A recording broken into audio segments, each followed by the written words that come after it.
Assalamualaikum warahmatullahi wabarakatuh. Saya Muhammad Sidnan Ilman dari kelas 11 PM3 ingin mempresentasikan karya ilmiah. Karya ilmiah adalah karya tulis yang dibuat untuk memecahkan suatu permasalahan dengan landasan teori dan metode-metode ilmiah. Biasanya karya ilmiah berisikan data, fakta, dan solusi mengenai suatu masalah yang diangkat. Penulisan karya ilmiah dilakukan secara runtut dan sistematis. Ciri-ciri 1. Ciri reproduktif. Karya ilmiah ditulis oleh peneliti atau penulis harus diterima dan dimaknai oleh pembacanya sesuai makna yang ingin disampaikan. Pembaca harus bisa langsung memahami konten dari karya ilmiah. 2. Tidak ambigu. Sebuah karya ilmiah harus memberikan pemahaman secara detail dan tidak dikemas dengan bahasa yang tidak membingungkan. 3. Harus objektif dan hindari kesan emotif. Ciri-ciri karya ilmiah selanjutnya ialah harus objektif dan tidak boleh emotif atau dibuat dengan dasar perasaan penulis. Hal ini penting agar karya ilmiah yang dibuat dapat menjadi suatu karya objektif, bukan berpihak pada emosi penulis. 4. Menggunakan bahasa yang baku dan memperhatikan cara penulisan yang tepat.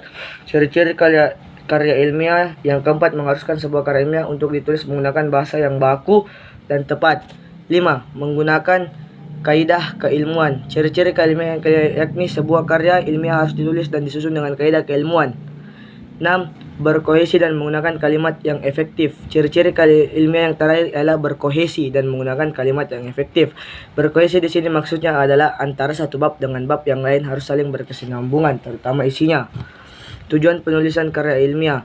1. Untuk melatih ide tersurat atau hasil penelitian dalam bentuk karya ilmiah yang sistematis dan metodologis. 2. Makalah ilmiah yang telah ditulis diharapkan menjadi transformasi pengetahuan antara sekolah dan masyarakat. 3. Melatih keterampilan dasar untuk melakukan penelitian. Manfaat: melatih untuk mengembangkan keterampilan membaca yang efektif, melatih untuk menggabungkan hasil bacaan dari berbagai sumber. Struktur karya ilmiah: bagian pendahuluan, bagian isi pembahasan, bagian penutup, dan kesimpulan. Jenis: bentuk formal. Karya ilmiah yang disajikan dalam bentuk formal dibuat berdasarkan unsur-unsur kelengkapan akademis secara lengkap. Bentuk karya tulis yang satu ini biasanya digunakan dalam penulisan skripsi, tesis, dan disertasi. Bentuk semi-formal. Karya ilmiah dalam bentuk semi-formal biasanya kerap digunakan dalam karya ilmiah jenis makalah dan laporan biasa.